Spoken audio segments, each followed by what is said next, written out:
You're listening to an Airwave Media Podcast. I'm Jason Palmer, one of the hosts of The Intelligence, The Economist's daily current affairs podcast. The Economist's award-winning shows make sense of what matters, from our special series on China's president to our weekly podcasts on business, technology, and American politics. Our journalists provide fair, in-depth reporting on the events shaping the world. To get the annual plan for less than $2.50 per month, search for Economist Podcasts Plus to start listening today. Does Monday at the office feel like a storm? Not with Microsoft Copilot. That feeling when Copilot gets everyone up to speed instantly? It's sunny again.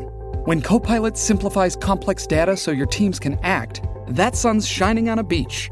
And when Copilot uncovers hidden insights, you're on that beach with your people, and you find buried treasure. That's Microsoft Copilot. Learn more at Microsoft.com/AI for all.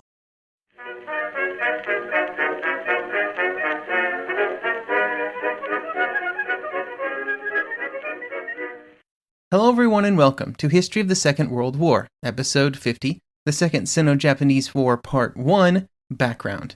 This week I would like to remind everyone that you can find the podcast on Twitter at World War II Pod and Facebook at History of the Second World War. The podcast also has a Discord server if you would like to come hang out with other listeners just like you, as well as myself, which I hope you see as a positive. If you were to ask anyone when the Second World War started, and if you were to ask on that Discord server I just mentioned, I think it's safe to assume that the answer would be 1939 with the invasion of Poland. That event would bring in many other nations into the war against Germany. Obviously, this is a very valid view of events, and I'm not going to say that 1939 is a wrong answer.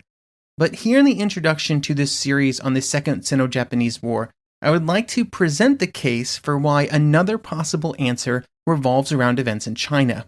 July 1937 is probably the best date, or the date with the best claim, which is the traditional date applied to the beginning of the Second Sino-Japanese War with the Marco Polo Bridge incident near Peking, and then the Battle of Shanghai, which would greatly escalate the fighting, happening shortly thereafter.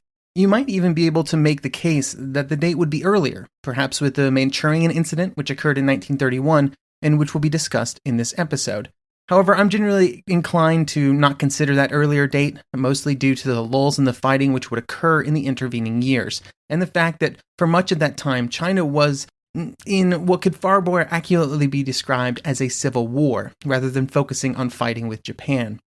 The reason I find 1937 to be such an intriguing option is not even really rooted in just the fact that a war started that would not end until after the Second World War or end with the Second World War in 1945. And that is obviously something to consider, but just because two conflicts are occurring at the same time does not mean they are related, or that later conflicts are related to the first. Instead, I think the most important consideration is why the nations were fighting. When we get to 1941, the Japanese and Chinese will be fighting for the same reasons, with the same goals, as they had been when their conflict started in 1937. And those goals, while perhaps shifting in geographic place, were ultimately consistent in all the years of the Second Sino-Japanese War from 1937 to 1935. The Japanese were trying to force the Chinese government under Chiang Kai-shek to the negotiating table with the goal of greatly expanding their influence in China. The Chinese were mostly just trying to survive. These were the same in 1937 as they were in 1941, as they were in 1945, by which point the Chinese theater was an integral part of the Second World War. Given the amount of resources that the Japanese would pour into China before and after 1937, it would also greatly influence events in the Pacific theater. It is this continuity of purpose throughout this time period that I think is convincing. Otherwise, the only other option is to either reject that the Second Sino-Japanese War was part of the Second World War, which probably should not even be considered, or a line must be drawn somewhere on the timeline where there is little justification to do so. Again, I do not fully endorse the idea that everyone should start saying the Second World War started in 1937 and that we should edit Wikipedia or whatever, but I do think it is an interesting idea that prompts discussion about how Euro-focused much of the 1930s history generally is for English-speaking nations. Our purpose here today is not to debate what date should be put on the Second World War's Wikipedia page, and instead to discuss the Second Sino-Japanese War, a conflict which would definitely begin in July 1937 and which would continue and only escalate until the end of the Second World War in 1945. Over that time, more than 95 million Chinese civilians would become refugees. Somewhere above 15 million Chinese would be killed. The Japanese would suffer 2.5 million military casualties, all very large numbers for what would be a massive conflict. I'm going to make a comparison here, and before anybody gets angry, it's a very narrow comparison. Hold your emails. But I would compare the fighting in China and European Russia between Germany and Russia. In both cases, Germany and Japan would attack with the belief in a quick victory, but they soon found themselves in a situation in which one of the fronts of the conflict that they were involved in could absorb almost an infinite amount of military resources, and no matter how many resources were invested, the result was never victory. In both cases, this massive investment of time, material, and men into fighting one specific enemy left them completely unable to meet attacks elsewhere. Again, this is a very narrow comparison. They are very different wars, but I think it works. Over the next several weeks, we will be chronicling events in China, starting with the Manchurian incident in 1931, and then through the Battle of Shanghai, and ending with the Nanjing Massacre. We will bring events in China up to the end of 1937, at which point we will leave China for a bit to discuss events elsewhere in the world. Also, just a disclaimer up front here, I'm going to do my best on pronunciation, but I'm sure there will be problems. Hopefully it gets better as we go along. But if we're going to chronicle the events in China during the late 1930s, we have to briefly rewind to the 1920s. Before we dive into events, though, we need to introduce an individual that will be in our story until the end of the war in 1945, that being Chiang Kai-shek. In 1925, and with the death of Sun Yat-sen, there was something of a succession crisis in China, and it would only be in June 1926 that Chiang, as the head of the National Revolutionary Army, would begin to assert something similar to control over a wide area of China. However, Chiang's government would not be fully established until 1928, and only after a short hiatus from his leadership position in 1927, during which he married into a very financially influential family from Shanghai and exiled his first wife to America. This new government would be set up with its capital in Nanjing, and over the next decade it would continue to grow in its central control over various areas of China. There's always an important footnote on the Chinese government during this period, though, and this is true up until the 1940s. Because there were serious limits on the ability of the government in Nanjing to project power, and limits to their ability to influence events in several areas. To start off with, there were almost constant small civil wars happening. There were some very large civil wars, as well as coup attempts and other internal squabbles. Key to all of these events was the relatively high level of local autonomy experienced in many provinces of China that could best be described as being led by warlords. For example, in Manchuria, Zhang Zhulang, known as the Young Marshal in the West, would be able to have relative freedom in his actions with little ability of Chiang and the government in Nanjing to influence those actions. This situation was replicated in other areas as well, especially in the periphery. Even closer to Nanjing, for example in Sichuan, the local military leader Liu Zhang was deeply protective of his autonomy, and this would cause serious problems during the coming wars with the Japanese. Early in the conflict, there would be instances of support not being provided to Chiang, specifically because various regional leaders believed that it would weaken them too much, leaving them open to falling completely under the control of the central government in Nanjing. Even with these difficulties, Chiang's power would grow, and near the end of 1930, he would finally feel secure enough to launch what would be known quite ominously as the extermination or encirclement campaigns. There would eventually be 5 such campaigns, and they would all be targeted at the Chinese communists. We will not be covering each of these campaigns in detail, but in general, the course of the first 4 campaigns would follow a template. Chiang and the nationalists would target a specific area of communist strength, for example, the Kangxi Soviet, based in the Kangxi and Fujian provinces, would be a primary target. And they would launch an attack on the Soviet with a number of troops that they felt was required for victory, usually about twice as many as would be available to the communists. Then, when they attacked, they would generally fail to achieve their objectives due to the difficulties of coordination and attack in enemy territory and against a highly motivated enemy. Each of these failures would, instead of destroying the Soviets, make them stronger due to the captured weapons and supplies. The 4th campaign would see an attack against Kangxi of 154,000 men, with an additional 240,000 defending the borders around the area. And even with this large advantage over 65,000 communist soldiers, the result would still be failure after 8 months of fighting. With the fifth campaign, which would begin in September 1933, there would be a change in tactics. Chiang and the Nationalists would have an overwhelming number of troops, 900,000 or so. But instead of marching them into communist territory, they instead would create a defensive belt around communist-controlled territory.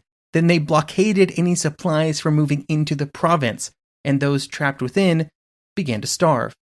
This would result in around 1 million civilian deaths, and the communist military forces slowly wilting away, without their 60,000 military deaths. Eventually, communist leaders would make the decision that they needed to find a way out of the encirclement, an incredibly dangerous prospect because it meant fleeing without any guarantee of there being a safe harbor nearby, and in fact, it would be a very long way to go before they would find one. They would leave behind anyone who was incapable of walking under their own power, as well as a 16,000-strong rearguard. They would attempt to break through the nationalist defenses in the southwest of the province in October 1934, with around 86,000 soldiers, Communist Party officials, and civilians. Less than half of that number would be able to actually escape the nationalist cordon, and those that were left were only at the beginning of what would become known as the Long March. Over the next year, they would travel 6,000 miles before eventually arriving in the Shaanxi province in northern China, at which point only 10,000 of those that had started the march would reach its end. The legacy of the Long March and its place in the foundation of what would eventually become the Chinese Communist Party under the leadership of Mao Zedong is a large topic that we won't be diving into too deep, at least for now.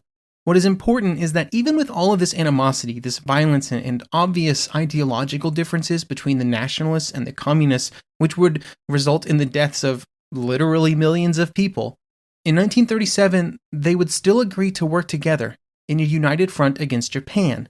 That's how much they hated the Japanese.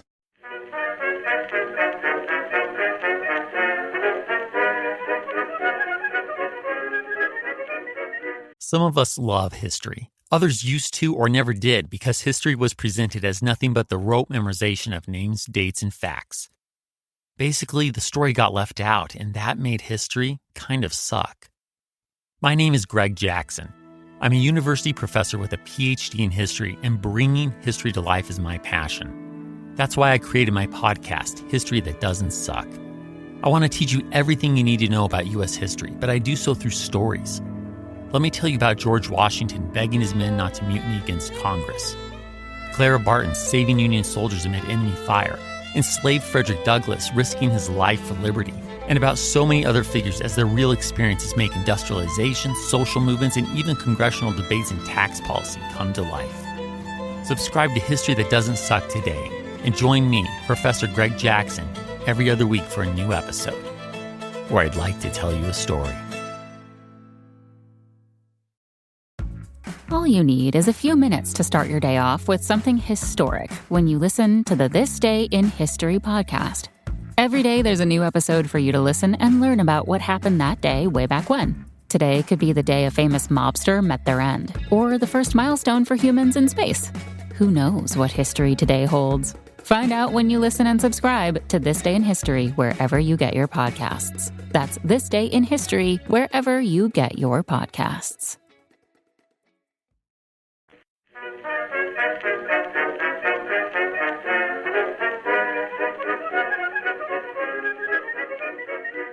Speaking of the Japanese, before we jump into events, we need to talk about why the Japanese were even in China in the first place. The core of the disagreements between the two nations was the fact that the Japanese considered themselves to be the dominant regional power, while the Chinese did not recognize that power in the way that the Japanese wanted. This tension had been ongoing for decades before the start of the Second Sino-Japanese War, and had only been growing as Japanese control and influence in northern China and Manchuria had continued to grow during the 1920s and 30s. This influence was increased and nurtured due to the economic realities of Japan's position on the world stage. It wanted to be a great power. It wanted to be able to have a military to match the other great powers, especially the Western nations. However, within the Japanese home islands and their overseas possessions in the Pacific, the raw materials to make that happen simply did not exist.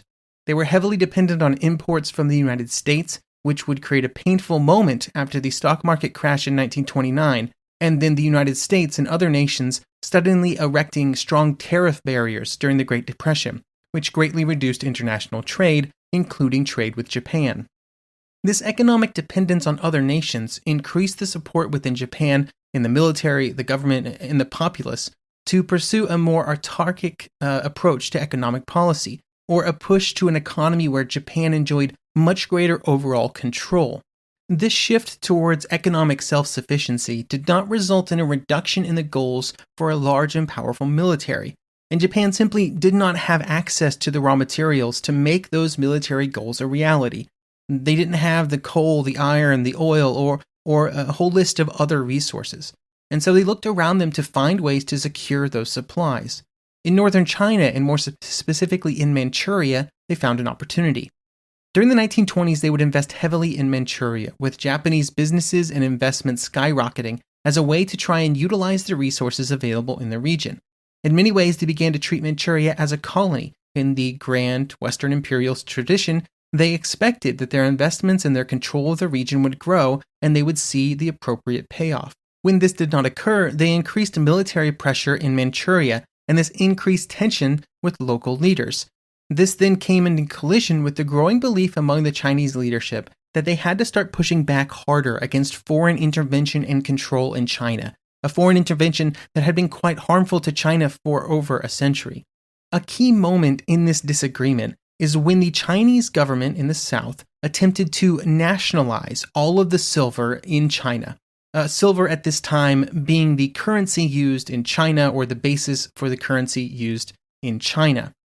But the northern banks, under Japanese influence, refused to send their silver south.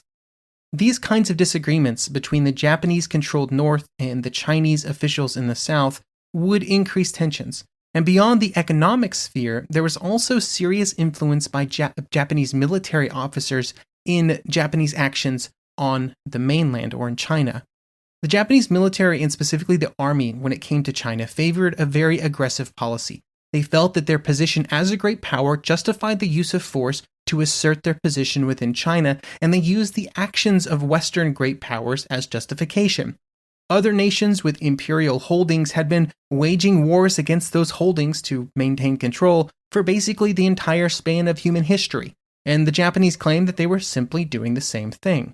But instead of giving in to the demands, when the Japanese pushed, the Chinese pushed back, and so the Japanese would push harder. This created an environment where the only option that the Japanese military could see was one of escalation. More men, more fighting, capturing more territory. These would be the constant factors in Japanese strategy, which would culminate in their largest offensives of the Second Sino-Japanese War, which wouldn't occur until 1944. Throughout this entire series, and for all of our discussions of the war in China, the theme is one of constant escalation.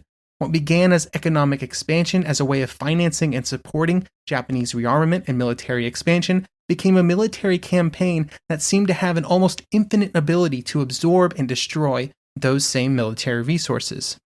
This brings us to the start of that military escalation and the Manchurian incident. After the Russo-Japanese War, the Japanese had been provided with a controlling interest in the South Manchurian Railway Company, with this controlling interest used as an excuse to base Japanese military units in Manchuria to protect the railway, units that would greatly expand in size over the years, eventually becoming known as the Kwantung Army. The basis for the Japanese position in Manchuria was expanded based on treaties that had been signed with Zhang Zhulin, the warlord in Manchuria for most of the 1920s. It was also expanded as part of the 21 demands that the Japanese forced the Chinese to sign during the First World War. All of these treaties provided the Japanese with many privileges and dictated some of the ways in which the Japanese could control local actions. Because of these privileges, the Japanese continued to pour money into Manchuria, and after 1926, 70% of all Japanese foreign investment found its way to Manchuria. This investment was already seeing a huge return by 1930, with 2/3 of Japanese coal and half of Japanese cast iron imports coming from Manchuria. Along with this, there was always some disagreements between what the Japanese thought they controlled and what local Chinese leaders believed they controlled. For example, the Chinese railway companies were unwilling to link up with the South Manchurian Railway when the Japanese believed that they were entitled to such a link-up. There was also a growing tide of Japanese immigration into the area, which increased Japanese control in what was seen as a very dangerous way.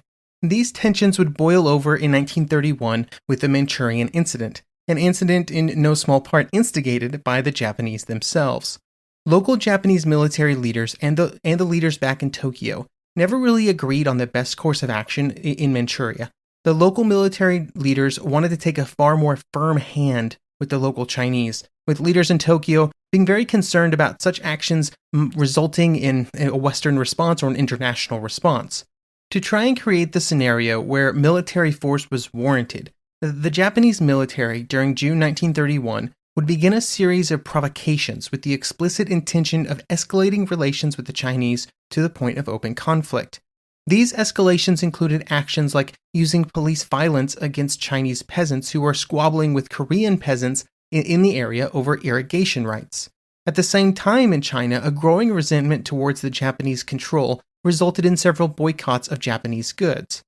At this time, the threat posed by the Japanese was not the unifying factor it would later become. Instead, during 1931, the inability of Chiang and the KMT to deal with Japanese aggression would serve to fracture support, which would only encourage further Japanese incidents.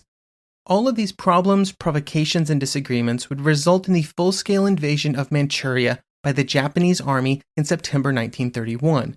This was an action controlled by the Kwantung Army and was not fully controlled by the Japanese government in Tokyo.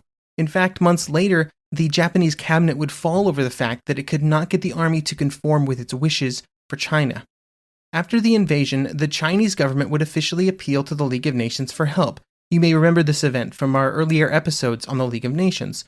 But the most that the League would do was to set up a commission to investigate. This would be the first of many examples of the powerlessness of the League during the 1930s, a problem that would accelerate its demise. The invasion would also cause political havoc among the Chinese leadership, and China itself would be left without a government for a month during the height of the crisis due to disagreements on how to proceed. The reason for this lack of a government was because Chiang would use this moment to stage a bit of a power play, and in mid-December he would resign to prove the point that nobody else could act as a unifying figure in Chinese politics, and after a month of disagreements, Chiang would be proven correct, because he would come back in January 1932. On March 1st, the Japanese declared the creation of Manchukuo, a nation outside of China and led by a former Chinese emperor, which would then go on to function as a Japanese puppet state. The already high level of Japanese investment would only increase, with massive spending on infrastructure, rail, road, telegraph, electricity generation, and many other areas. They would all see massive expansion.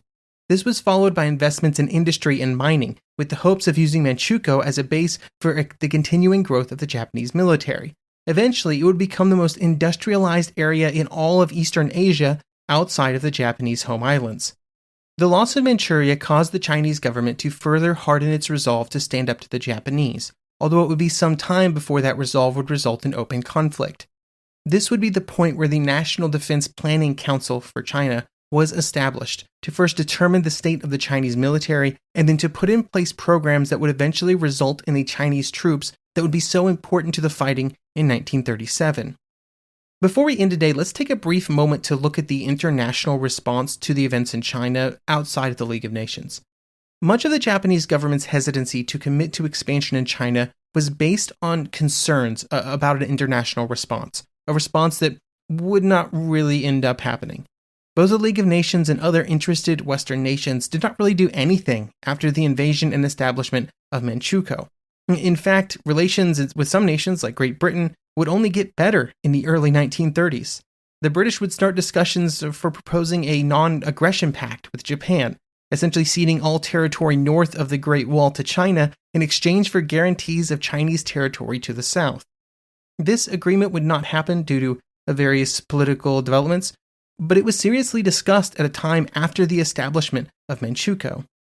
The failure of other nations to respond to the Manchurian incident would embolden the Japanese military, who seemed to now have a free hand in China, at least for the time being. This also further undermined the ability of the civilian government in Tokyo to control events in China, with their previously cautious approach proving to be unnecessary and their concerns unwarranted. This would lay the groundwork for the constant expansion in the years that would follow, expansion constantly and consistently justified by military necessity.